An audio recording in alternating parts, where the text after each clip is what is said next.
So peranan utama OSMED adalah untuk menguruskan sistem pengurusan KKP di UMPSA. So sistem pengurusan KKP ni penting untuk memastikan semua warga UMPSA dapat menjalankan tugas harian mereka dalam keadaan yang selamat dan sihat. So OSMED juga bertindak sebagai penasihat utama bagi pihak pengurusan tertinggi UMPSA berkaitan dengan KKP. So utamanya dalam memastikan UMPSA melaksanakan tanggungjawab majikan yang digariskan dalam Akta Keselamatan dan Kesihatan Pekerjaan 1994.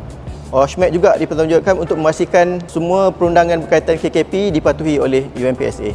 So KKP sangat penting di UMPSA untuk memelihara nyawa warganya seperti digariskan dalam maqasid syariah. Bagi OSMED, staf, pelajar, kontraktor, pelawat bukan sekadar sumber manusia, tapi mereka adalah nadi dan nyawa UMPSA. Apabila warga UMPSA dapat bekerja dan belajar dengan keadaan selamat dan sihat, produktiviti akan meningkat, inovasi akan bercambah, dan UMPSA akan terus kekal sebagai preferred university yang bukan sahaja cemerlang dari segi akademik dan penyelidikan, bahkan juga juara dalam menjaga KKP warganya.